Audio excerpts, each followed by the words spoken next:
예, 안녕하세요. AI 전문가에게 묻다. 딥시크의 오해와 진실의 사회를 맡은 포항공대 서영주입니다. 네, 반갑습니다. 오늘은 요즘 언론을 뜨겁게 달구고 있는 딥시크에 대해서 대한민국을 대표하는 세 분의 전문가들을 모시고 아주 소중한 의견을 듣는 시간을 가지려고 합니다. 먼저 세 분의 소개를 본인이 직접 해주시기 바랍니다. 네, 안녕하세요. 저는 언어인공지능 하고 있는 42마루 김동환입니다. 네, 저는 카이스트 김재철 AI 대학원 교수이자 국가 AI 연구거점 총괄 책임자를 맡고 있는 김기우입니다. 네, 안녕하세요. 저는 인공지능 신뢰성과 관련된 분야에서 일을 하고 있는 싱크포비엘의 박지환입니다. 반갑습니다. 네, 세 분 오늘 와주셔서 감사합니다. 오늘 좀 몇 가지에 대해서 좀 심도 있게 논의를 하고자 하는데요. 먼저 첫 번째 주제에 대해서 세 분의 전문가들께 순서대로 의견을 여쭙기도 하겠습니다. 우선 요즘 딥시크가 많은 분들한테 충격을 주고 있는데 이 딥시크가 충격적인 이유가 뭐라고 생각하시는지 좀 말씀해 주시기 바랍니다. 먼저 김동환 대표님. 네, 딥시크가 사실 지금 우리 사회 전반에 막 충격을 안겨주고 있는데요. 딥시크 모먼트라는 얘기도 나오고 있고요. 제가 보기에는 이제 제가 챗GPT 처음 나왔을 때에 이제 버금가는 상황인 것 같습니다. 이제 뭐 사실 챗GPT라는 이제 LLM 모델들을 뭐 학계나 이제 연구 쪽에서는 만들고 있었지만 이제 오픈 AI가 그거를 어떻게 보면 이제 시장에 팡 터트리면서 이제 거의 뭐 이 딥러닝에서도 LLM 쪽으로 이제 주의 한기되고 뭐 분위기가 그쪽으로 다 넘어갔었는데요.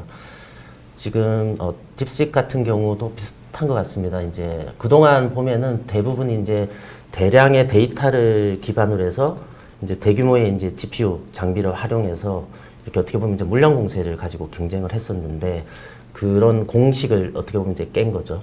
그게 첫 번째 제일 큰 이유인 것 같고요. 또 두 번째는 사실 기술적으로도 패러다임을 또 바꾼 면이 있습니다. 기존에는 이제 주로 정보 탐색성의 LLM이었다면은 이제 추론형으로 넘어가는 이제 그런 본격적인 계기를 만든 게 사실은 제일 큰 차이, 또는 이제 그게 이제 딥시크 모먼트라고 얘기하는 부분에 있어서의 이제 특징이라고도 할 수 있을 것 같습니다. 네. 뭐 김동환 대표님 말씀을 잘해주셔서 뭐 사실 제가 말씀드리고 싶은 부분들을 많이 말씀하셨는데 약간 더 추가를 한다고 한다면 뭐 미국 입장하고 우리나라 입장에서 충격을 받은 이유가 있을 것 같은데요. 미국 입장에서는 당연히도 이제 그렇게 그동안 중국에 대해서 AI 칩 수출, 수입 요거를 견제를 했는데도 오픈 AI하고 구글하고 어깨를 나란히 나르는 그런 파운데이션 모델을 만들어냈다라는 거에 이제 뭐 미국 입장에서는 충격을 받은 것 같고요. 또 이제 우리나라 입장에서는 그동안 우리가 중국하면 약간 선입견이 있지 않습니까? 뭐 대륙의 실수다 뭐 하면서 굉장히 얕잡아 봤는데 이게 아니라는 걸 이제 깨달은 게 이제 어떻게 보면 우리나라의 충격인 것 같고 또 우리나라 입장에서 또 충격을 받을 만한 거는 이게 알리바바나 텐센트 같이 우리한테 익숙한 중국 IT 업체가 아니라 처음 들어보는 이런 딥시크라는 회사에서 만들어낸 건데 보고서를 봤더니 이 친구들이 갖고 있는 GPU가 우리나라 웬만한 대기업들이 갖고 있는 GPU의 수십 배에 해당하는 GPU를 지금 보유하고 있다는 거에 이거 우리나라 진짜 큰일 났구나라는 그런 것 같습니다. 네, 감사합니다. 다음 우리 박 대표님. 항상 해서 다 말씀을 하시네요. 근데 여러 가지가 있는 것 같아요. 일단은 심리적으로 보면은 이 지금의 AI는 거대 자본력 싸움이라고 했던 우리의 고정 인식이 한 번에 무너졌다라는 거. 어떻게 보면은 지금이라도 집중적으로 무언가를 제대로 투자하면 저비용의 짧은 기간 안에 이 게임을 바꿀 수 있다라는 이런 심리적 장벽을 하나 무너뜨려준 게 있는 것 같아요. 그 말은 여러 기업들이 사실상 이거는 뭐 몇몇 국가들의 독주를 바라보고 있었는데 새로 도전할 수 있는 그런 기회를 만들었다라고 하는 게 하나 있는 것 같고요. 두 번째는 그 모든 과정에 오픈소스랑 논문까지 다 오픈을 했거든요.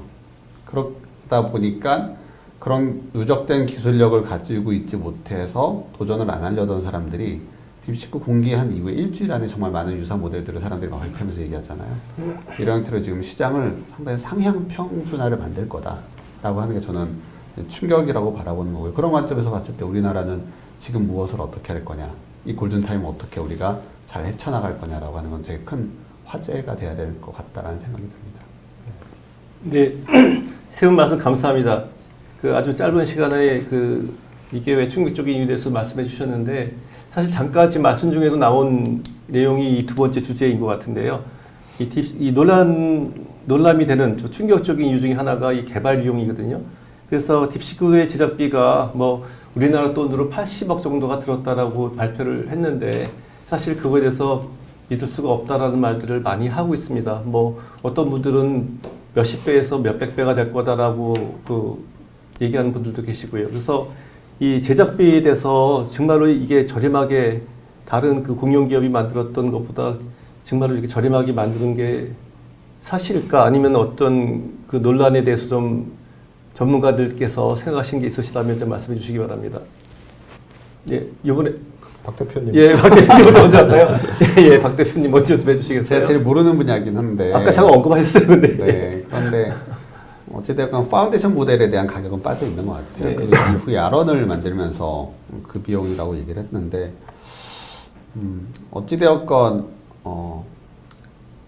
기존에 우리가 거대 자본을 투자해야지만 얻을 수 있는 성능보다는 더 적은 거는 맞지 않냐라는 얘기들이 많이 나오고 있고 그 이후에 그 오픈의 논문을 기반으로 이제 파일럿을 해본 사람들이 계속 올리는 내용 보면은 되는 것 같다라는 얘기를 되게 많이 하거든요. 그러니까 저는 과장된 건 맞지만 그럼에도 불구하고 이제 경제성이 경쟁력이 되는 시대로 진입한 시점이 된 것 같다라는 생각을 합니다. 네, 네, 좋은 말씀이신 것 같아요. 김 교수님? 네. 저도 이제 이게 궁금해가지고 몇 가지 컨설팅 업체들이 AI 파운데이션 모델의 뭐 밀리언 토큰당 뭐 얼마나 비용이 들어가는지 그래프를 뭐 누가 정리한 게 있더라고요. 이제 보니까 뭐 딥시크가 아니었어도 그냥 곧장 1년에 20분의 1, 10분의 1 이 정도의 속도로 가격이 싸지고 있었더라고요. 그래서 딥시크가 아니었어도 어쨌든 그런 저렴한 가격의 AI 서비스가 뭐 LLM 서비스가 나올 거라고는 뭐 누구나 좀 기대를 하지 않았을까. 하지만 그 커브의 프론티어에 딥시크가 찍었다, 중국 기업이 찍었다라는 거는 좀 저희들이 유념해서 좀 봐야 되지 않을까 그렇게 생각합니다. 네, 알겠습니다. 네, 다음 김 대표님. 네, 뭐 다들 뭐 비슷한 얘기일 것 같은데요. 그러니까 절반은 이렇게 저렴하다는 게 절반은 진실이고 절반은 아니다 할 수 있는데 결국은 이제 아까 저런 거죠. 이렇게 걔네들이 그러니까 이렇게 비교하면 될 것 같습니다. 이게 올림픽에 나가는데 이제 내가 올림픽 나가기 위해서 어릴 때부터 계속 이렇게 운동하고 배우고 막 하잖아요. 이게 이제 파운데이션 모델 만드는 비용인데 그 비용은 싹 다 빼고 마지막에 이제 국가대표 선발해서 올림픽 나가기 위해서 준비하는 그 몇 달 동안의 기간, 이제 아론 모델 만드는 그것만 이제 80억이라고 얘기를 했는데, 그래서 약간 이제 과장돼서 뭐 발표를 하긴 했죠. 예. 근데 또 확실한 거는 그 80억도 사실은 상당히 저렴하게 만든 거는 맞습니다. 이게 특히 이제 이게 추론 모델인데 학습 데이터 구축하는 것부터 해서 GPU 장비하고 이런 비용들이 상당히 많이 들어갈 건데, 사실 지금 저런 거죠. 이제 예를 들어서 뭐 오픈 AI도 그 챗GPT 만들 때는 케냐에 있는 영어 할 줄 아는 그러니까 일반인들이 이제 학습 데이터 만들고 했는데, 지금 추론 모델은 사실 학습 데이터 자체도 구축하는 게 이제 고도의 기술이 좀 지적 능력이 필요하거든요. 그래서 제가 알기로는 이제 남미에 있는 박사분들이 이제 학습 데이터를 만들고 있는 걸로 알고 있는데, 이제 딥식 같은 경우는 이제 상당 부분을 학습 데이터 구축하는 것도 이제 AI를 써서 한 거죠. LLM 모델을 써서 만들었고, 특히 이제 COT 같은 경우는 이게 또 학습 데이터 만드는데 비용도 많이 들어가고 돌리는데도 비용이 많이 들어가거든요. 그래서 그런 부분들을 상당히 자동화해서 풀었다는 거죠. 사실 이게 기술적으로 보면은 이렇게 패매하려고 보면은 사실 별게 없습니다. 뭐 이제 기존에 있던 기법들이거든요. 예, 다 뭐 MOE 쓰고 디스틸레이션 쓴 거 같고 또 COT 쓰고 막 이렇게 했던 건데, 근데 다르게 보면은 이미 다른 데서도 다 그렇게 하고 있지만 사실 그 비용에 그 정도의 품질, 퀄리티를 만들어낸 데는 아직은 없거든요. 그런 면에서 보면은 상당히 저렴한 가격으로 만든 건 맞는 것 같고요. 그리고 또 이게 이제 개발 과정도 있지만 서빙하는 관점에서 보면은 뭐 이제 다른 모델들 대비 뭐 18분의 1 비용이다 뭐 이렇게 나오는데, 저희도 이제 설치형으로 해서 구동해 보면은 확실히 리소스를 적게 먹는 거는 맞거든요. 네, 그런 면에 있어서는 이게 어떻게 보면 이제 딥시크이 처음에 너무 과장되게 얘기를 해서 이렇게 좀 두둑에 맞는 면이 있는 것 같은데 실제로 쪼개서 보면은 저렴한 비용으로 개발을 했고 저렴한 비용으로 운영할 수 있게끔 한 거는 맞는 것 같습니다. 그러면 좀 시간이 좀 여유가 있어서 이걸 좀 두 개의 주제를 다루는데 10분밖에 안 지나가서 제가 좀 보충 질문을 좀 드리려고 하는데 그러면 저도 사실 궁금하거든요. 이 80억 정도라고 하는데 얘는 거기에 장비를 사는 가격은 아닐 거고 그걸 돌릴 때 비용 근데 그 다음에 인건비 뭐 이런 것들까지 다 포함했을 것 같은데 인건비는 예. 빼고 얘기한 빼고 한 것 알겠습니다. 같아요. 그러면 그 비용이 어디까지를 어떤 것들이 좀 들어갔다고 보세요? 가장 중요한 경비로는. 그러니까 실제로는 이제 좀 전에 말씀드렸던 파운데이션 모델 만드는데 비용이 어마하게 그 들어가긴 비용이, 하고, 네, 예. 그러고 나서 이제 R1 모델을 만들면서 그것도 하나만 돌려서는 이게 한 번에 성공하기가 힘들거든요. 그래서 보통은 그런 걸 한 2개, 3개 돌립니다. 네. 그럼 예를 들어서 그냥 80억짜리를 2개, 3개 돌려야 되는 건데 그 중에 이제 하나만 얘기를 네, 성공한 거 하나만 얘기를 한 거고요. 그다음에 인건비나 이런 부분들도 사실 인건비도 좀 국내에서 과장돼서 얘기 나오기도 합니다. 이제 뭐 딥시크 멤버 중에 한 명이 이제 뭐 다른 데서 20억의 연봉의 제안을 받았다 해서 20억으로 막 하기도 하는데 뭐 지금 나오는 얘기들은 뭐 확인이 좀 필요하긴 하지만 그래도 뭐 중국임에도 불구하고 연구원들 연봉이 한 이렇게 해서 2억 정도 가까이 되는 것 같긴 해요. 예. 그러고 이제 거기 그 인력들이 지금 뭐 어쨌건 데이터 사이언티스트까지 해가지고 한 130명에서 180명 요 정도 들어간 거기 때문에 사실 인건비만 해도 상당히 그렇죠. 들어간 건데 네. 그런 것도 빠졌고요. 그리고 이제 학습 데이터 구축하는 데 들어간 비용도 있을 텐데 그게 이제 자동으로 하는 부분도 있지만 사람이 또 만드는 부분도 분명히 필요하거든요. 네. 그래서 그런 부분들은 빠진 것 같고요. 예, 그러니까 이제 그런 주변에 기본적으로 제반 비용들은 다 빼고 마지막에 이제 모델을 이제 2개, 3개 돌려서 거기서도 뭐 다 빼고 실패한 거나 잘 안 나온 거 빼고 제일 잘 나온 거 하나만 가지고 이제 얘기를 그렇죠. 한 면이 있긴 합니다. 혹시 뭐 다른 의견 있어요? 저도 마찬가지입니다. 이게 보고서를 보면은 딥시크 R1을 훈련시키느라고 이제 뭐 4스텝에 걸쳐서 트레이닝 과정들이 이제 벌어지는데 각 스텝들마다 훈련 데이터를 얼마나 넣을지, 덜 넣을지, 그 다음에 뭐 파라미터를 또 이제 뭐 어떻게 조정을 해야 될지 뭐 이런 이게 말하자면 이제 공정을 설계하듯이 그 공정의 파라미터들을 잘 찾아내가지고 이제 AI 모델이 탄생을 하도록 그 공정을 찾아야 되는데 그 찾는 과정은 다 제거하고 오로지 이제 원런 그 뭐 이제 뭐 공정의 파라미터가 다 결정되고 생산에 들어갔을 때 순수 GPU 비용이 얼마냐 그랬을 때 그냥 딱 80억 뭐 그 정도 나왔다고 하는 것 같고요. 이게 또 이제 그 훈련 비용을 좀 낮추느라고 이 친구들이 이제 H800이라는 저사양 GPU 갖고 훈련을 하니까 이 저사양 GPU의 성능을 어떻게든 올리려고 시스템 레벨에서 막 어셈블리어로 프로그래밍까지 해가면서 이렇게 그 인프라스트럭처를 시스템 성능을 높였는데 그거는 공개를 안 했어요. 그렇죠. 그냥 이렇게 했다만 네. 얘기를 하고 그거는 공개를 안 하고 그 다음에 이제 보고서에 보면은 자기네들이 이렇게 했으니까 앞으로 GPU 하드웨어 디자인하는 업체들은 이런 점들을 우리가 이렇게 했던 점들을 어셈블리어로 프로그램했던 점들을 하드웨어로 구현을 하면은 되게 도움이 될 것 같다. 막 이런 식의 뭐 이런 거 있더라고요. 저도 본 것 같아요. 네, 그래서 네. 예, 장비 최적화, 하드웨어 최적화를 뒤졌다고 이제 많이 광고를 한 것 같은데 네. 혹시 추가하실 말씀? 아니 맞습니다. 네. 그러면- 제일 궁금한 게 그 네. 엔비디아 라이브러리를 쓰지 않고 네. 직접 어셈블리 레벨에서 이거를 해서 그 개별적인 인프라를 좀 더 효율적으로 운영했다라는 그 내용인데 확인이 필요한 것 같고 하지만 그렇게 했다라고 하니까 정말 그 이후에는 그럼 전력 비용 이런 것들이 전부 다 다운될 수 있으니 이게 맞든 아니든 우리도 한번 그런 쪽에 시도와 연구를 해볼 어떤 아이템으로는 의미가 있지 않을까라는 네. 생각은 들어요. 제가 사실 그 다음 질문을 짧게 좀 여쭤보려고 했었는데 세 분한테 그러면 제가 갑자기 드리는 질문인데 지금 우리나라가 이 딥시크 R1 같은 걸 만들려면 어느 정도의 비용이 들 거라고 한번 상상해 보시겠어요? 그러니까 사실 아까도 이 중국이 한 것에 대해서 이걸 못 믿겠다라고 하기 때문에 이런 그 레퍼런스 데이터가 없긴 하지만 그래도 우리 한국을 대표하시는 전문가들이시니까 한번 이렇게 우리가 만들면 이 정도면 되지 않을까라고 혹시 생각하시는 게 있으신가요? 이건 제가 갑자기 질문을 드려 죄송한데 김 교수님 예. 이 기업분들한테 예, 김 대표님.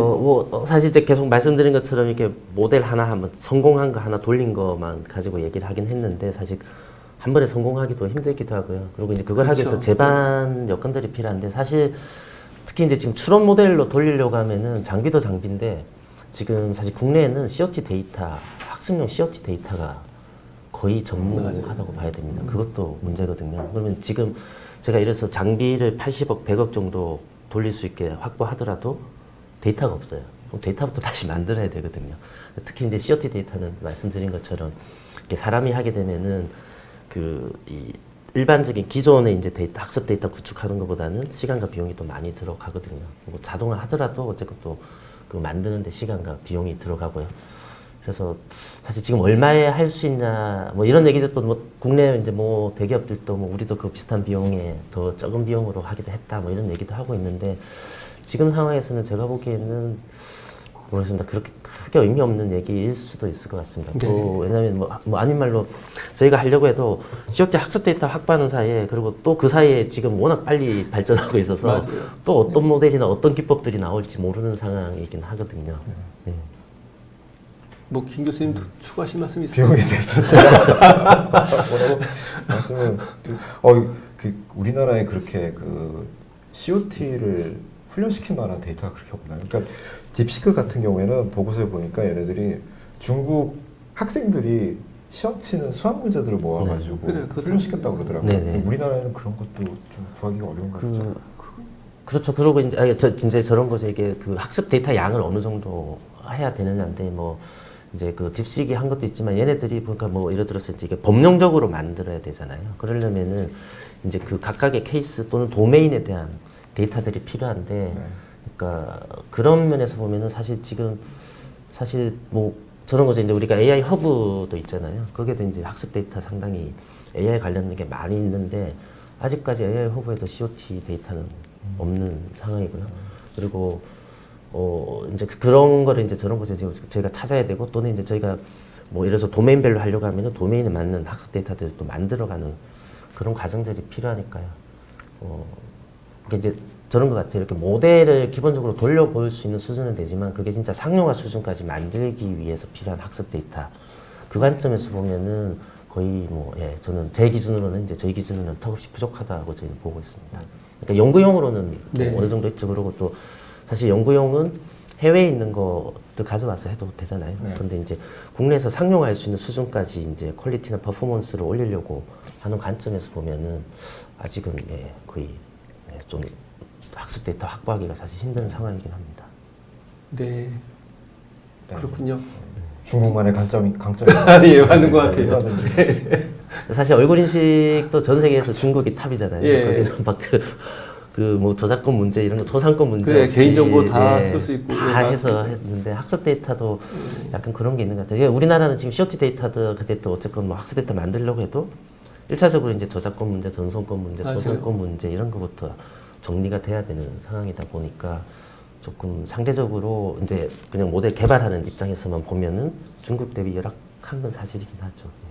네, 맞습니다. 저도 이 데이터에 관해서는 진짜 공산주의이기도 하지만 인구도 많고 하기 때문에 데이터가 상당히 스스로 얻을 수 있는 데이터가 많은 것 같아요. 또 개인정보 보호법도 그렇게 철저하게 지켜주는 것 같지도 않고. 우리 박 대표님 추가하실 말씀 있으신가요? 네. 사실 비용적인 부분도 되게 중요하지만 그럼 우리는 딥시크를 할 수 있는 거냐 이렇게 고민했을 때 네 가지는 필요한 거잖아요. 첫 번째가 인프라, 두 번째가 데이터, 세 번째는 인력, 네 번째는 그 인력들이 안정적으로 연구할 수 있는 생태계. 맞아요. 그럼 이 중에서 일부는 금전적으로는 해결될 수 있지만 일부는 또 아닌 부분들이 많이 있거든요. 이 네 가지가 잘 어울려져야 되는데 특히 세 번째요. 인력이 있을까요? 라는 저는 좀 궁금함이 있어요. 이거는 인력은 비단 IT 업계만의 문제가 아니라 지금 우리 사회가 전반적으로 겪고 있는 이 구조적 문제인데 이걸 그러면 어떤 방법으로 우리가 헤쳐나갈까의 고민이 하나 필요하고 2014년 그 네이처지에서 발표한 대학 순위를 좀 보면 깜짝 놀랄 일이 벌어졌는데 보셨겠지만 2017년도에 대학 순위에 1위가 하버드고 베이징대가 하나가 있었어요. 10위 안에. 그런데 이번에는 1위가 하버드, 10위가 MIT, 2위부터 9위를 전부 다 중국 대학이 네, 돼요. 봤습니다. 저도 예 놀랐습니다. 네, 뭐 카이스트도 계시지만 우리나라 서울도 뭐 50위권에 네, 있고. 맞아요.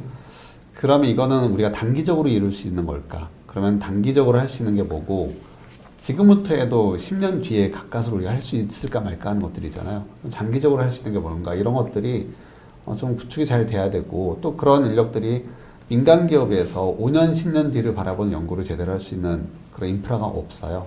그러다 보니까 민간 기업들도 어떻게 보면 좀 장기적으로 이런 프로젝트 베이스의 연구가 아니라 장기적으로 갈 수 있는 이런 형태인데 딥시크가 혁신이라고 부르는 이유는 하나가 있는 거예요. 아무도 그게 성공할 거라고 보여주기 전까지는 믿지 않았던 것들을 이 친구들은 보여줬기 때문에 혁신이라고 말을 하는 거잖아요. 근데 만약에 그러면 우리나라에서 그런 것들을 가지고 과제에 들어가면 다 떨어졌을 거예요. VC는 당장 돈 안 된다고 외면했을 거고, 국가 R&D 같은 경우는 검증되지 않았다는 이유로 배제될 확률이 높은 거죠. 그러니까 이런 어떤 좀 연구할 수 있는 좀 더 도전적인 생태계가 우리가 좀 필요하지 않냐라는 네. 생각이 좀 듭니다. 아, 정말 좋은 말씀 해주셨는데 제가 사실 오늘은 제가 여쭈려고 했던 4개 주제가 발표가 끝나고 시간이 남으면 제가 5번째로 제가 개인적으로 좀 여쭤보려고 했던 게 인재 양성이었어요. 그 인력이 있느냐. 그 아까 그 하버드 대학이 1위고 나머지 8개가 중국 대학인 걸 보고 저도 충격을 먹었는데 그 IITP에서 그 한 달에 한 번씩인가 2주에 한 번씩 이렇게 보내주는 매거진이 있어요. 근데 거기 그 지난 며칠 전에 받은 거에 의하면 그 중국이 이렇게 글로벌 AI 기술을 주도권을 확보하게 된 게 바로 인재 양성이라고 지금 많이 얘기하고 있는데 통계치를 봤더니 글로벌 AI 인력 중에 중국 대학 출신이 거의 절반이라는 통계치가 있습니다. 그러니까 전 세계의 AI 인력 중에 정확히는 47%라고 나오는데 거의 절반이거든요. 한 나라에서 배출한 그 유학이 아니라 그 대학에서 그 중국 한 나라에서 배출된 인력이 전 지구의 50%라면 정말 어마어마한 거거든요. 그런 면에서 우리나라가 우리 좀 이렇게 뭐 3위까지 가겠다고 뭐 이렇게 목표를 세운 것 같은데 그래서 마침 그 말씀을 하셨기 때문에 김기 교수님 학교에 계시니까 뭐 어떻게 생각하세요? 상당히 저도 좀 책임감을 느끼고 어떤 때는 무력감도 느끼는데 혹시 느끼신 거 많으실 것 같아서 제가 여쭤봅니다. 그 뭐 쪽수로 따지면 저희가 중국에 어떻게 할 수가 없겠죠. 그래서 그러니까 어떤 아마도 이렇게 뭐 제가 감히 뭐 말씀을 드리면 이 중국이랑 미국이랑 서로 견제가 심해지면서 중국 개발자들이 미국으로 취직하는 게 좀 어려워져서 중국에 남으면서 또 막 이렇게 되지 않았나. 근데 그런 상황을 우리나라에 만들 수는 없는 노릇인 것 같고요. 네. 저는 잘 모르겠지만 그 기업분들은 뽑을 좋은 인재들이 태부족하다고 말씀을 많이 하실 것 같은데 또 한편으로는 뭐 제가 욕 먹는 거 각오하고 말씀을 드리면 이 친구들이 이제 졸업하면서 이제 뭐 어차피 이제 연봉 협상 같은 걸 하면 해외에서 부르는 연봉이 국내보다 뭐 서너 배는 되거든요. 그러니까 갈 수밖에 없는 거죠. 네. 그래서 뭐 해외 나가서 더 경험 쌓고 더 성장하고 거기서 네트워크 잘 만들고 해가지고 저는 항상 주장하는 게 이 친구들이 나중에 돌아오고 싶은 환경이 돼야 된다 우리나라가. 이제 아직은 그런 게 좀 부족하지 않나 좀 그렇게 생각합니다. 네.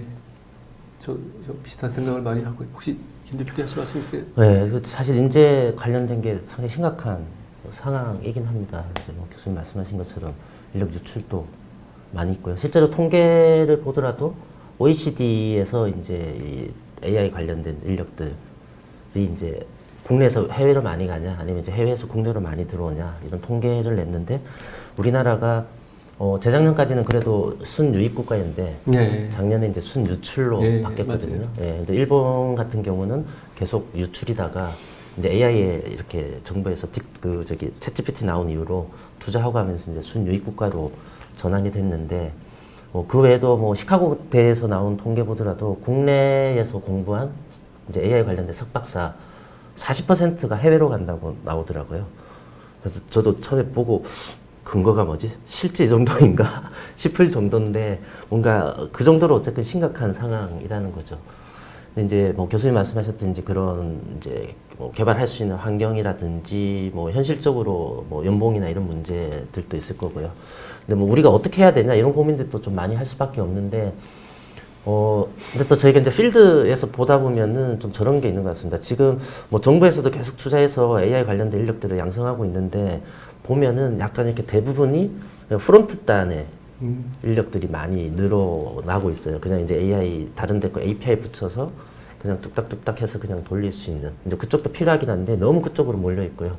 진짜 이제 어떻게 보면 이제 고급 R&D 인력들은 지금 뭐 카이스트든 포항공대든 이렇게 많이 배출해 주시지만 아직까지는 조금 이제 절대적인 인력 수도 좀 부족하기도 하고 또 해외도 많이 나가는 것도 사실인 것 같기도 하고요.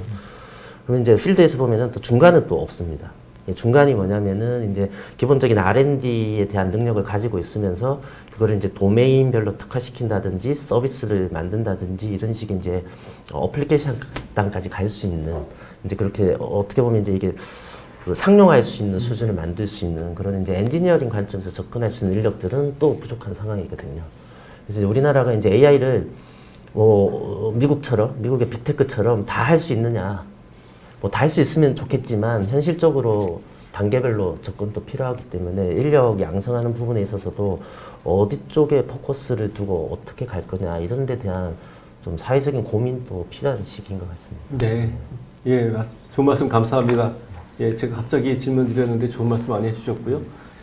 예, 그럼 세 번째 주제로 넘어가겠습니다. 불과 며칠 전에 벌써 그 언론에 나왔는데 예전부터 안전성에 대해서 많은 얘기가 있었고 그런데 아니나 다를까 그 안전성에 문제가 있어서 그 다운로드를 금지시켰다고 하던데 그죠? 그래서 결국 딥시크의 안전성에 문제가 있다는 것을 국가도 인식을 했고 다른 나라들도 그렇게 하고 있는 것 같은데 그 이 안전성에 대해서 좀 전문가님들의 의견을 좀 여쭙도록 하겠습니다. 박 대표님 먼저 말씀해 주시겠어요? 저부터요? 네, 좀 전에 계속 말씀하셨기 때문에 제가 길게 하면 안 되는데 아니 말씀하셔도 됩니다.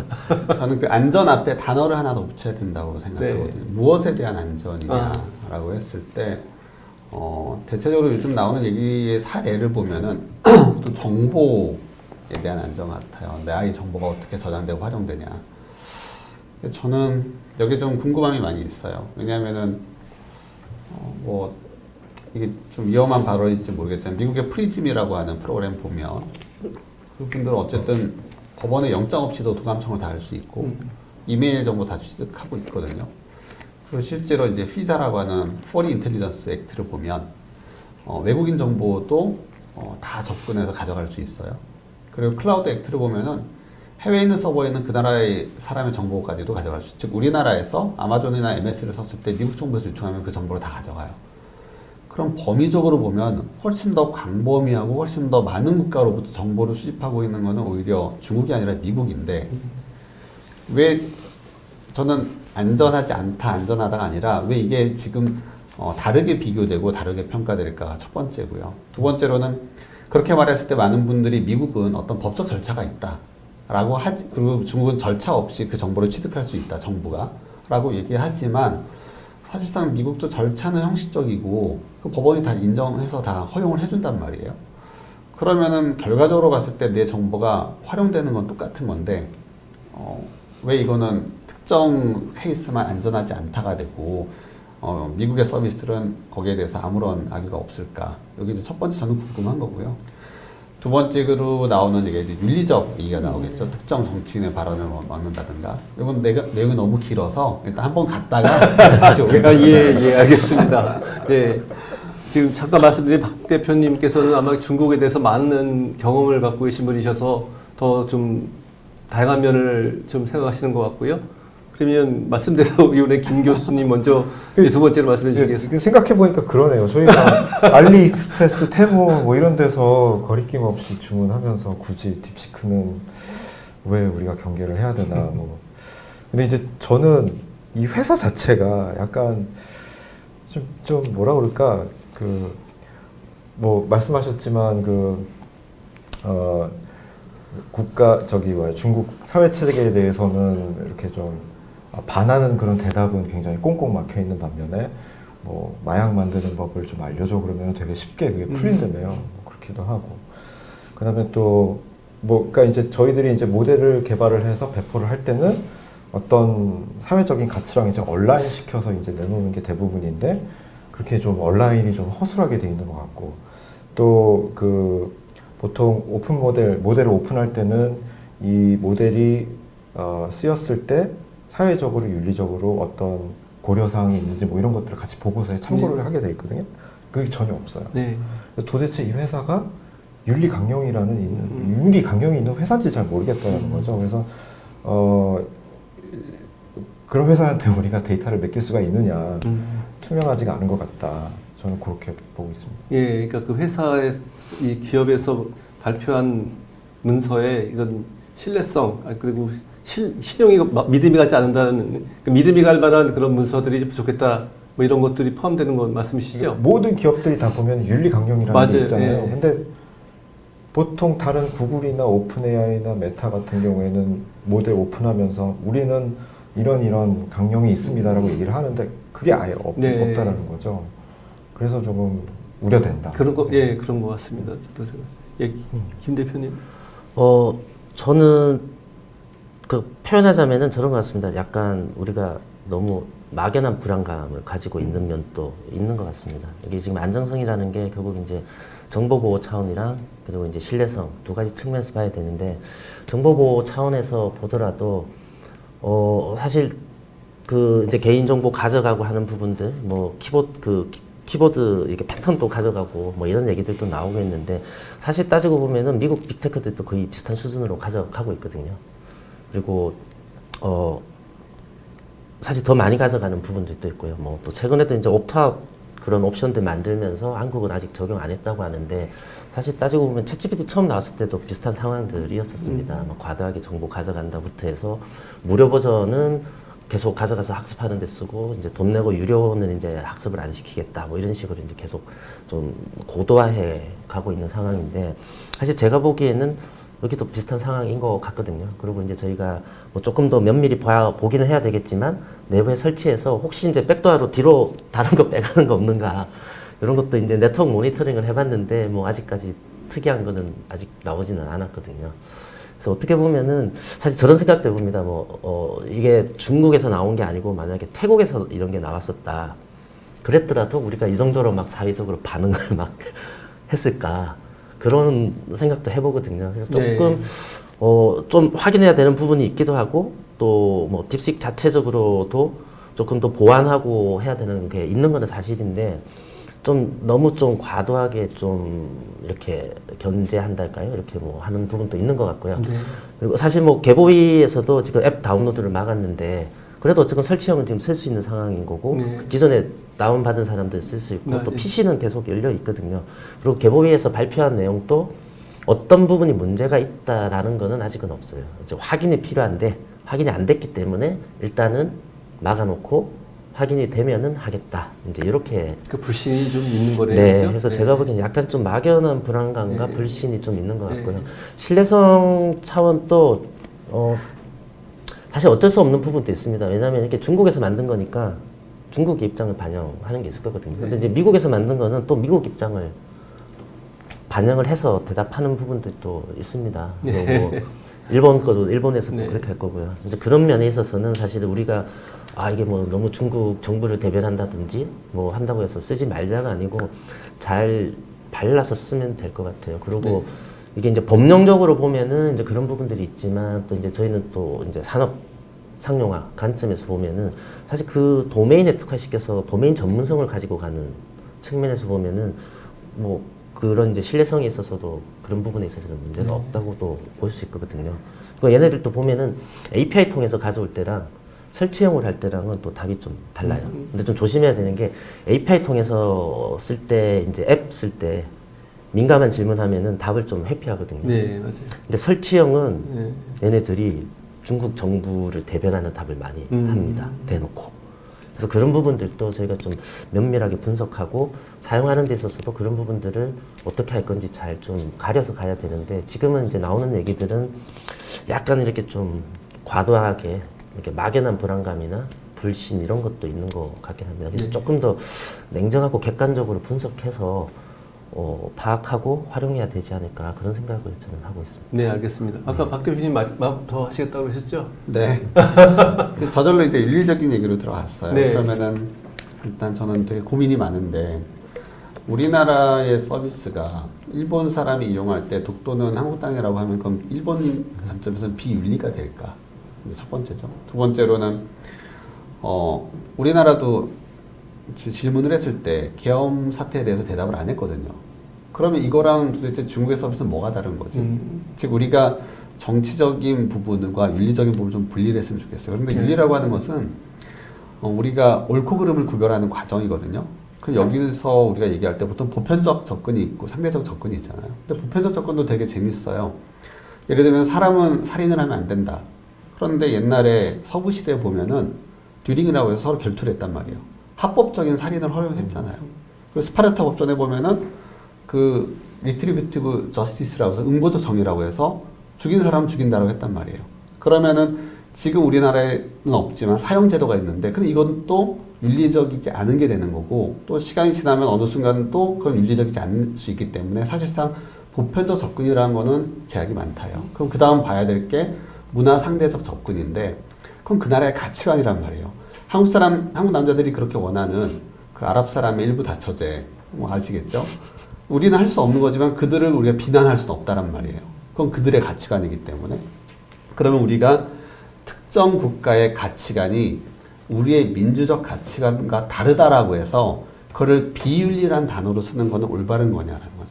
다시 말하면 저희는 우리 한국의 가치관과 다를 뿐이지 그거는 그 사람들이 비윤리란 단어를 쓰는 건 아니고 우리가 사용하기에 적합하지 않다, 부합되지 않다를 얘기해야 되는데 여기서부터 윤리란 단어를 자꾸 쓰고 있어요. 저는 이거는 윤리의 문제가 아니라 정치적 문제고 경제적 문제 같아요. 미국의 입장에서는 패권에 대한 리스크가 발생됐고 그걸 정치적으로 해결하고 싶기 때문에 거기에 윤리라고 하는 프레임을 하나 가지고 오지 않았나라고 생각하는 거죠. 그렇기 때문에 우리가 좀 용어를 쓸 때 술자리에서 얘기할 때 무슨 용어든 쓸 수 있지만 우리가 좀 더 여기에 대해서 정밀하고 세심하게 바라볼 때는 이게 정말 윤리 문제가 맞나? 그건 그 나라에서 예를 들면 우리 집에 어떤 경찰이 들어와서 수색 관점에서 나의 어떤 정보를 가져간 거를 나는 비윤리라고 할 거냐? 그거는 여러 가치관의 충돌이 있을 수 있잖아요. 그러니까 그 나라에서는 그게 필요하기 때문에 그런 게 사회적 합의가 이루어졌고 하는 행동 같아요.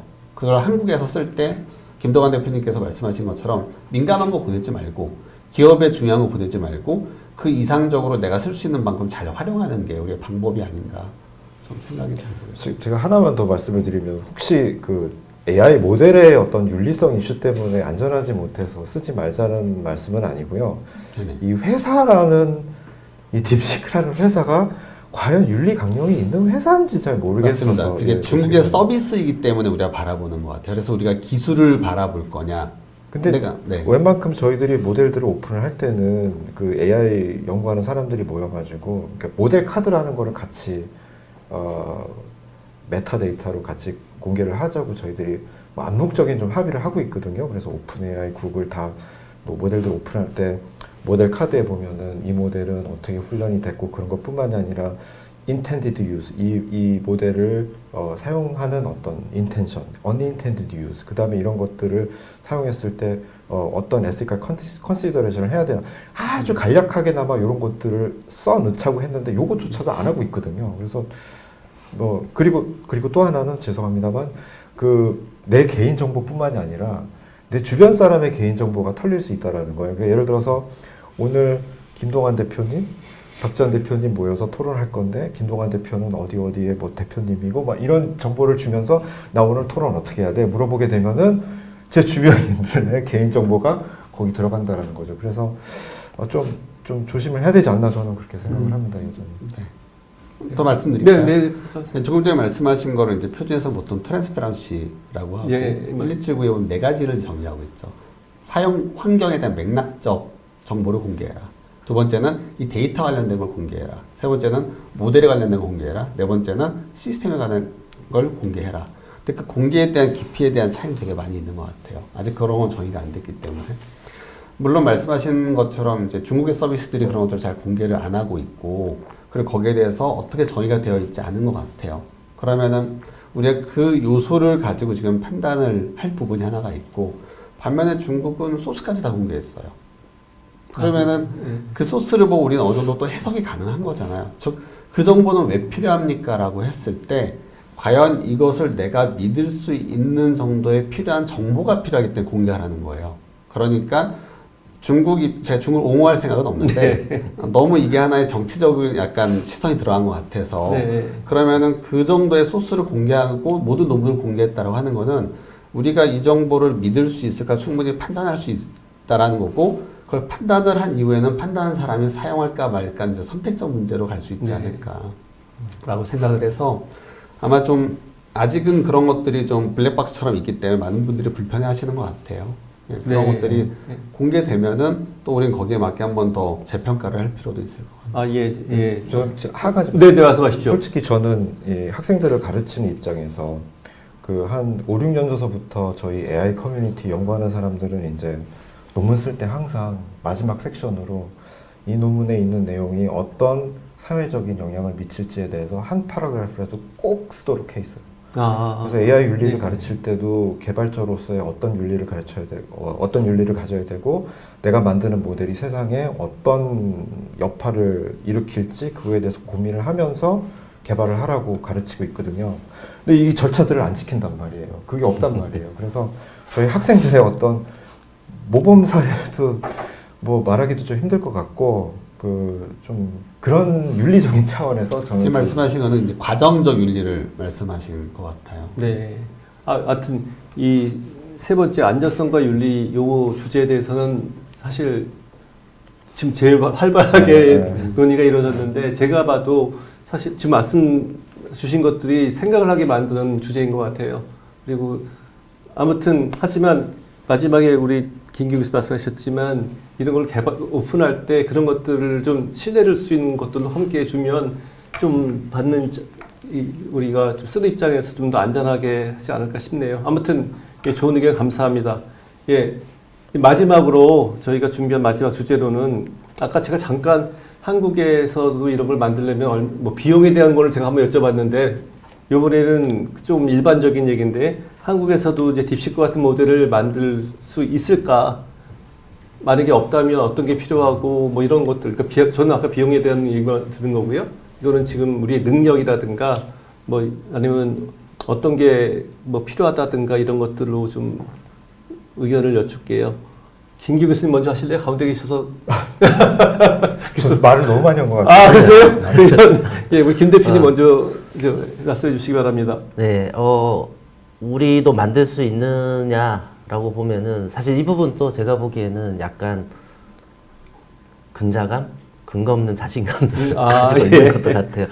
그동안 막 이렇게 대량으로 막 하다가 우리는 자본도 부족하고 뭐 인력도 부족하고 뭐 인프라도 부족하고 뭐 여러 가지 부족하다 막 이러고 앵앵거리고 있다가 갑자기 이제 적은 자본으로 한 대가 나왔다 하니까, 그리고 이제 오픈 소스로 되어 있다고 해서 우리도 할 수 있다 뭐 이런 얘기들을 많이 하시는데, 사실은 또 여기도 냉정하고 객관적으로 들어가서 쪼개서 보면 사실 이게 오픈 소스라는 게 지금 언제부턴가 좀 특히 LLM 시장에서 오픈 라이브러리랑 오픈 소스가 막 혼재돼서 쓰이는데, 얘네들이 이제 소스 코드를 다 준 건 아니고 이제 일부 이제 체크 포인트 열어줘서 그 체크 포인트에 대해서 이제 학습시키거나 튜닝할 수 있는 부분이기 때문에 그 내부의 디테일을 저희 내부에서 했던 디테일까지도 다 공개를 하지는 않은 상황이거든요. 그리고 말씀드렸던 뭐 기법적으로 보면은 얘네들이 특이한 게 없고 기존에 나왔던 기법들을 쓰니까 우리도 할 수 있다 뭐 이러는데, 사실 그 안에서 디테일하게 어떻게 R&D를 했고 어떻게 엔지니어링을 했는지에 대해서도 아직 많이 오픈이 안 되어 있긴 하거든요. 뭐 그저께 또 일부 이제 논문 발표하고 이제 그 허깅 페이스의 소스도 올리고 하긴 했지만, 얘네들이 조금씩 일부만 공개를 하고 있기 때문에 그런 것만 조합을 한다고 해서 만들 수 있는 상황은 저는 아니라고 보거든요. 단기적으로 보면은 그래서 사실 바로 할 수 있을 것처럼 막 이런 얘기들을 하시는 분들이 많이 있긴 한데, 당장에는 아마 그대로 따라하기는 아마 힘들 겁니다. 제가 보기에는. 대신에 이제 조금 시간이 지나면은 이제 거기에서도 뭐 딥식에서도 좀 더 공개를 하나씩 할 거고, 또 외부에서 그동안 이렇게 비슷한 어프로치 하던 것들이 이렇게 잘 이렇게 엔지니어링 되면은 시간이 지나면은 또 만들 수는 있겠죠. 근데 또 그 사이에 또 기술은 또 새로 계속 발전하고 있으니까, 사실 그저께 나온 그록 같은 경우도 거기는 물론 이제 H100 20만 장을 써서 하긴 했지만 저희도 테스트 해보면 성능이 상당히 또 좋거든요. 그래서 이제 AI 쪽이 워낙 빨리 발전하고 있기 때문에 지금 뭐 딥식 같은 모델을 만드는 것도 중요하지만 그 이후의 스텝들에 대해서도 계속 끊임없는 고민들이 필요한 상황인 것 같습니다. 네, 알겠습니다. 김규 교수님은 조금 생각이 다를 수도 있을 것 같은데. 네, 저 예, 그런 것 같아요. 조금 다른데 제가 마침 일요일 날 저희 연구실 졸업생들이 와가지고 홈커밍 데이를 했거든요. 근데 이 중에는 뭐 어디 회사라고 말씀을 드리기 힘들지만 그 LLM 만드는데 이제 그 최전선에서 이제 엔지니어 하는 친구들, 각 다른 회사들 개발하는 친구들 얘기를 들어보면 막 저희 이제 술 마시면서 이런 얘기를 했거든요. 근데 이제 이 친구들도 똑같은 얘기를 하는 게 뭐냐면, 교수님 거기 있는 내용들이요 다 예전에 회사에서 검토했던 테크닉들이에요. 근데 우리가 인프라가 없어서 못 돌렸을 뿐이에요. 이 얘기를 하거든요. 그래서 이제 인프라가 지금 어떻게 보면은 인재보다도 제일 발목을 잡는 그 바틀렉인 것 같은데, 이 부분이 좀 해결이 되면은 뭐 우리도 만들 수 있을 것 같고요. 또 한편으로 기대하는 바는 뭐 매년마다 10분의 1, 20분의 1씩 이렇게 코스트가 싸진다고 하니까 지금 인프라는 부족하지만 내년에는 이 인프라가 풍족한 거 아닌가 막 그런 생각이 들기도 하고요.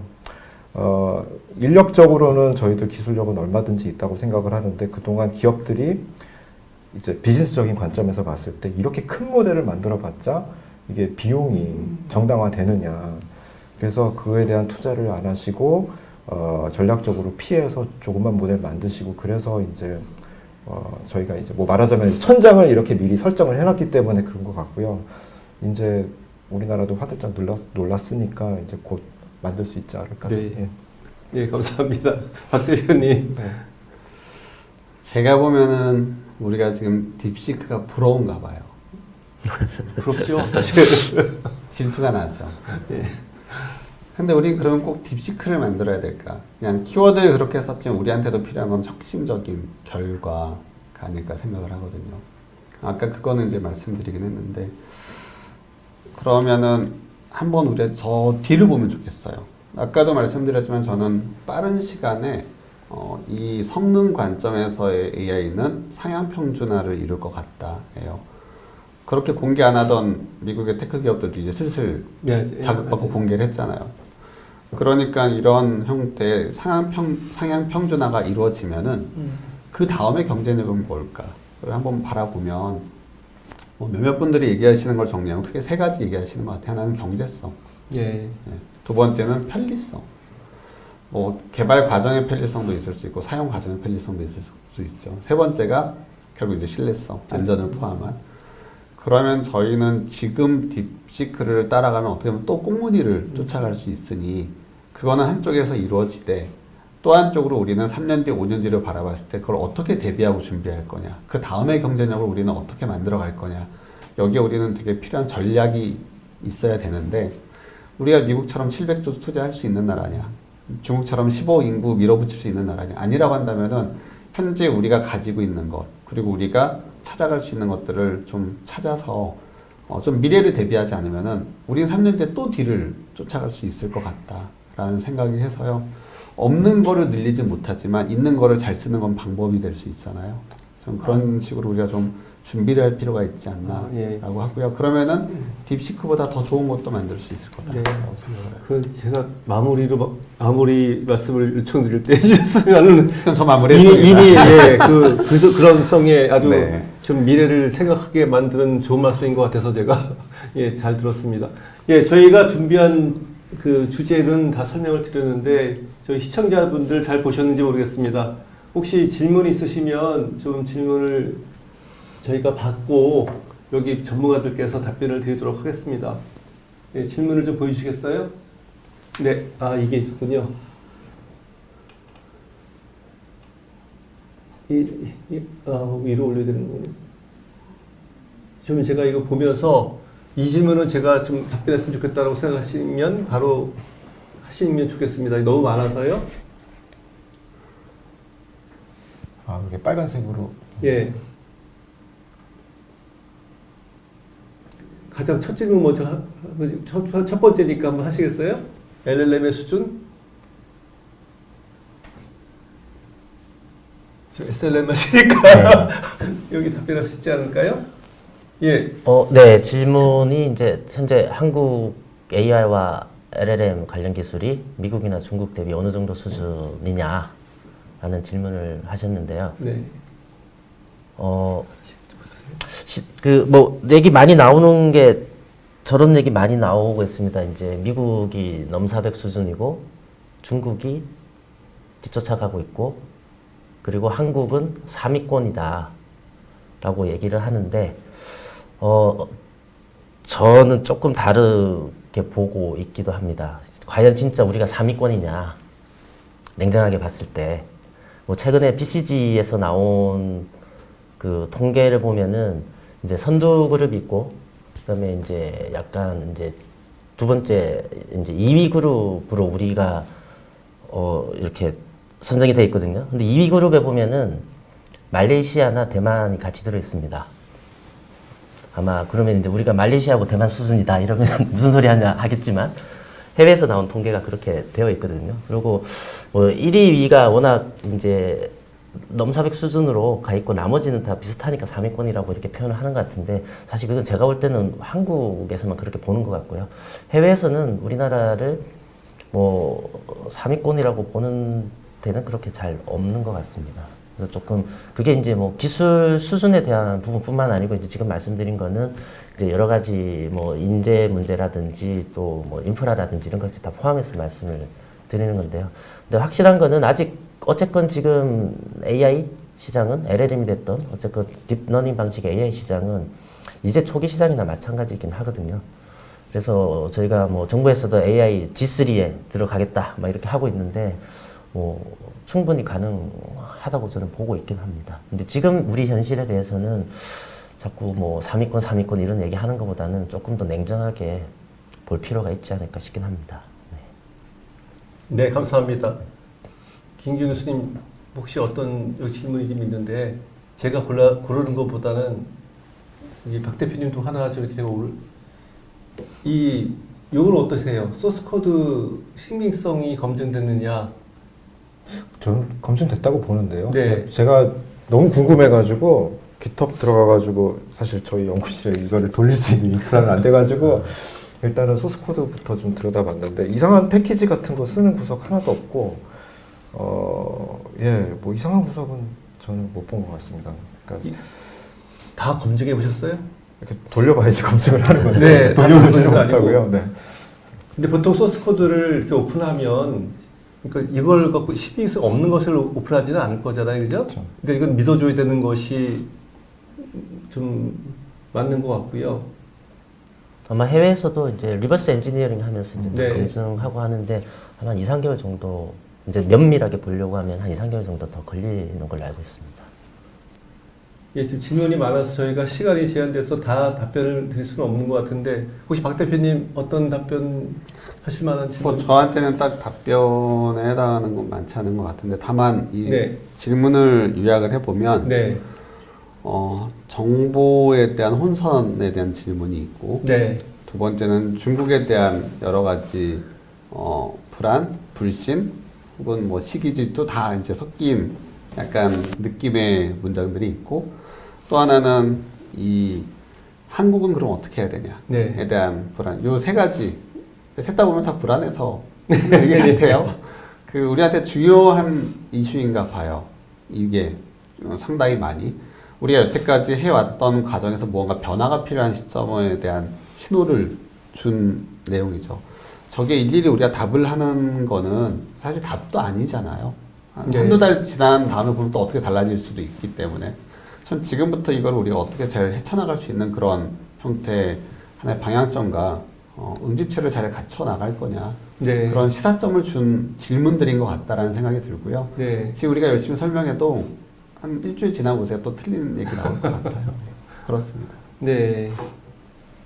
혹시 뭐 네이버와 카카오에 대한 이렇게 떡 찍어서 질문해 주신 분이 계신데 김 대표님 혹시 뭐 어떻게 답변을 하실 수 있나요?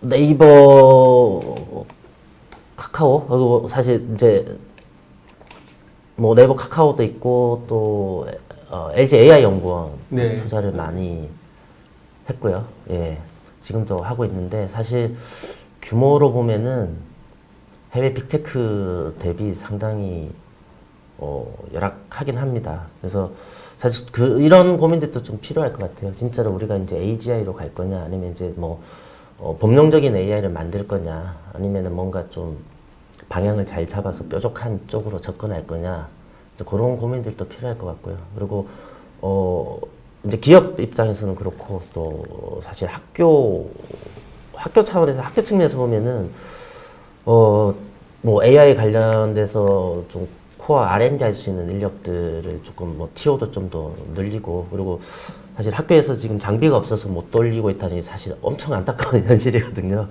사실 클라우드를 쓰긴 되긴 네. 되는데요. 비용을 비용을 정당화할 수가 없어가지고. 네, 그러니까 그런 부분들도 사실 어떻게 보면 이제 정부 차원에서 지원도 많이 필요할 것 같습니다. 지금 뭐 해외 빅테크 같은 경우는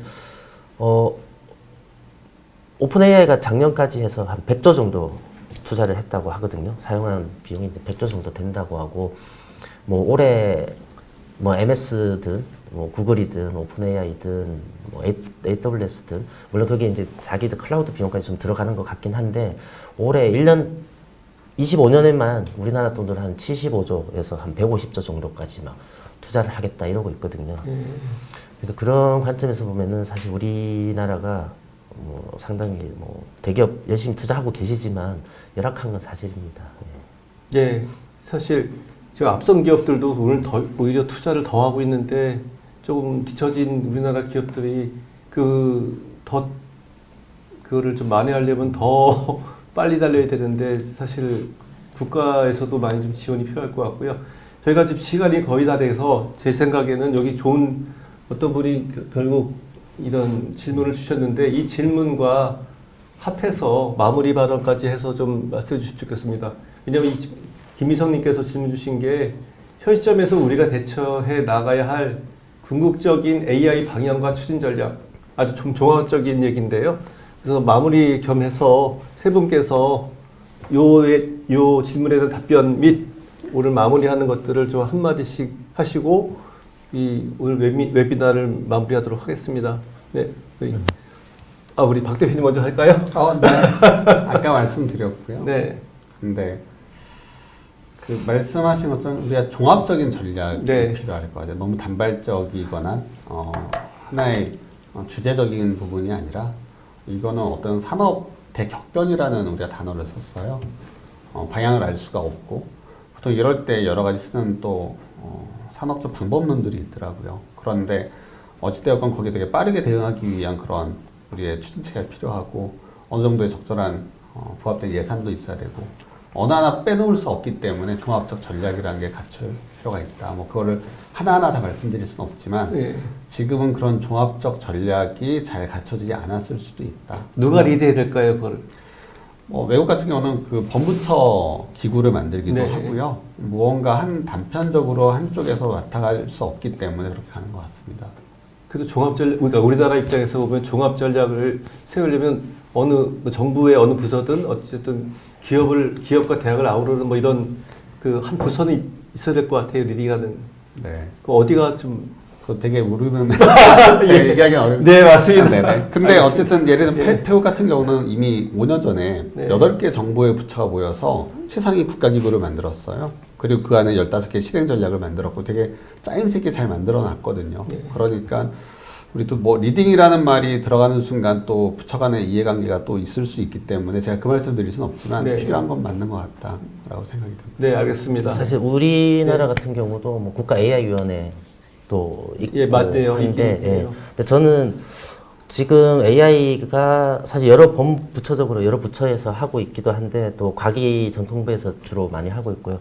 저는 AI 청 또는 AI 부를 따로 만들어야 된다고 봅니다. 실제로 이제 저희가 중동 쪽 비즈니스 같이 하고 있는데 사우디라든지 아랍에미리트 이런 쪽들은 데이터청 또는 뭐 AI 데이터청 이제 그런 네. 식으로 이제 별도 맞아요. 기구를 만들어서 상당히 이렇게 이게 그 지도층에서 관심을 하고 있거든요. 네.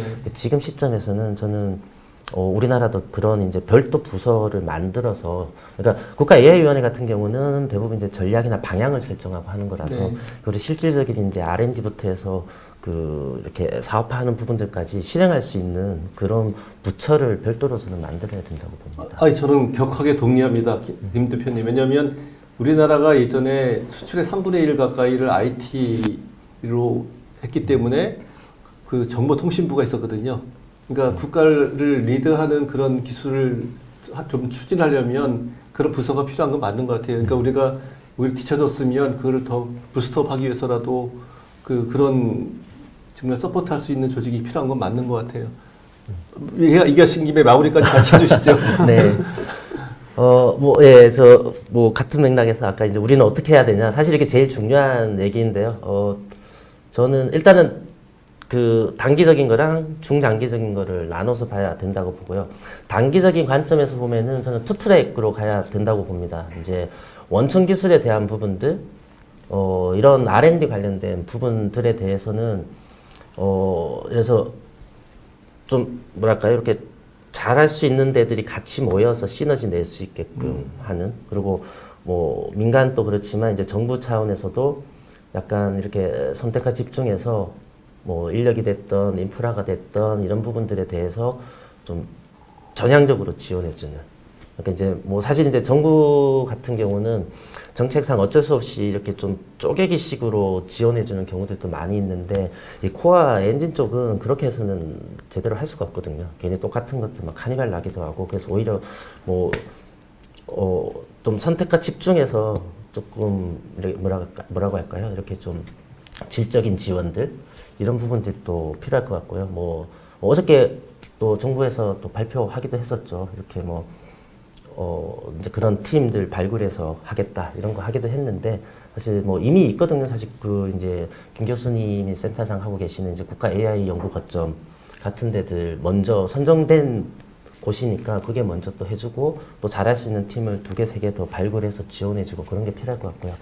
그리고 두 번째 트랙으로는 이게 이제 원천 기술도 중요하지만 사실 이제 모니타이징 할 수 있게끔 사업화하고 상용하는 부분도 필요합니다. 그래서 이제 어플리케이션 단에 대해서는 여기는 사실은 막 크게 지원하는 것보다는 약간 양적인 쪽수도 좀 필요합니다. 뭐 이렇게 서비스를 한 10개, 100개 만들어서 그 중에 한두 개가 잘 되면은 사실 이제 제이커브 형태로 성장하면서 잭팟을 터뜨릴 수 있는 그런 분야이기 때문에 이제 이쪽 트랙에 대해서는 사실 이제 잘 활용해서 만들 수 있는 팀들 이런 쪽들을 많이 발굴해서 뭐 1000개, 10,000개 만들 수 있게 해주는 게 필요할 것 같고요. 대신에 국내 시장에서만 해서는 안 되고 글로벌리 갈 수 있게끔 그런 게 필요할 것 같고요.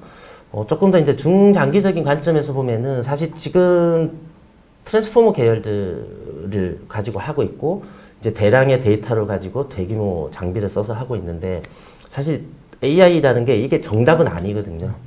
그 넥스트 스텝도 있습니다. 특히나 뭐 많이 해결하고 있긴 하지만 트랜스포머 계열들은 헐루시네이션 문제에서 자유로울 수 없다고 저는 보는 쪽이거든요. 그래서 그런 이제 뭐 커버리지뿐만 아니라 퀄리티까지 만들면서 비용을 절감할 수 있는 그런 데 대한 이제 조금 중장기적인 관점에서의 이제 R&D도 필요할 것 같습니다. 실제로 뭐 해외 같은 경우도 보면은 뭐 뉴욕대 얀누쿤 교수님 쪽에서 하는 이제 제파 프로젝트 같은 것들이 이제 그런 식으로 어프로치를 하고 있고 또 최근에 보면은 SSD 방식들을 써서 하는 논문들도 좀 많이 나오고 있거든요. 그런 데 대해서도 이제 좀 중장기적인 투자와 지원도 필요하고 그런 것 같습니다. 그래서 조금 좀 브렉다운해서 선택과 집중해서 각각에 대해서 맞게끔 이제 저희가 좀 끌고 나가는 그런 전략이 좀 필요하지 않을까 생각을 하고 있습니다. 네, 좋은 말씀 감사합니다. 김기용 교수님. 네, 저도 뭐 정부랑 기업은 뭐 그 종사자 분들이 해당 분야에서 전문성을 가지고 날밤 새가면서 연구하고 개발하고 정책 세우고 하시기 때문에 제가 뭐 감내라라 배내라라 이렇게 말씀을 드릴 입장은 아닌 것 같고요. 많은 좋은 말씀 해주셨고 제가 머신러닝이라는 분야에 발을 담근 지 이제 30년이 돼가는 것 같아요. 그래서 그동안 통계적 모델이 잠깐 떴다가 그 다음에 뉴럴 네트워크가 떴다가 딥러닝이 떴다가 지금 파운데이션 모델까지 갔는데 항상 항상 어떤 패러다임 시프트가 있었다. 그리고 패러다임 시프트가 일어날 때 뭔가 새로운 기법이 등장할 때는 좀 지저분해요. 뭐 절차들을 지켜야 될 것들이 많고 요거 조금 잘못하면 잘 안 되고 하는데 그런 것들이 곧 부활이 돼서 더 간단하고 더 값싸고 이런 트레이닝 알고리즘으로 다 항상 바뀌어왔거든요. 우리 딥러닝 처음 태어났을 때, 딥러닝이 처음 되기 시작했을 때 우리 그 노벨상 받으신 제프 힌턴 교수님이 뭐 레이어별로 언수퍼바이즈 러닝 하면은 뭐 딥러닝 잘 된 우리 안 쓰거든요 아무도. 그래서 지금 이런 지금 딥러닝 보고서에 있는 그런 절차들이 이거를 저희들이 바이블처럼 생각할 거는 아니고 연구하는 입장에서 우리가 그 다음 스텝은 뭔가 이거를 더 간단하게 더 좋은 이거를 뛰어넘는 거는 뭐가 있을까 이런 것들을 좀 연구하는 게 중요한 것 같습니다. 네, 좋은 말씀 감사합니다. 세 분 모두 제가 들으면서도 좀 뿌듯하고 좀 기대가 되는 말씀이셨고요. 지금 마무리하는 감사드리고요. 저는 우리나라에 저도 이제 대학에 있으니까 학생을 교육시키고 있고 산학협력을 많이 하기 때문에 기업도 잘 보고 있습니다. 근데 제 생각에는 우리나라가 인공지능 쪽에 투자가 늦었고 좀 했지만 항상 열심히 따라가고 있거든요. 저는 뭐 카이스트나 포항대도 그렇고 대한민국의 많은 대학에서 학생들이 열심히 공부하고 있고 기업에서도 엄청나게 진짜 노력을 하고 계시다고들 알고 있습니다. 여기에 좀 정부도 좀 이 물을 주고 따뜻한 햇빛을 주는 그런 정책들을 펴서 함께 시너지를 발휘한다면 우리나라도 딥시크 이상의 것들로 보답할 수 있을 것 같아요. 그래서 좀 정부, 기업, 대학 모두 함께 노력해서 더 좋은 나라, 더 좋은 인공지능 아웃풋을 낼 수 있도록 모두 협력하면 좋겠다는 생각을 갖게 됩니다. 오늘 너무 좋은 말씀해 주신 세 분의 전문가들께 감사드리고요. 제가 이 시청자 여러분들 질문을 다 일일이 답변 못 드려 죄송합니다. 시간을 좀 쓰다 보니까 1시간이 넘었고요. 아무튼 잘 들어주셔서 감사하고요. 저희들은 이것으로 마치도록 하겠습니다. 감사합니다.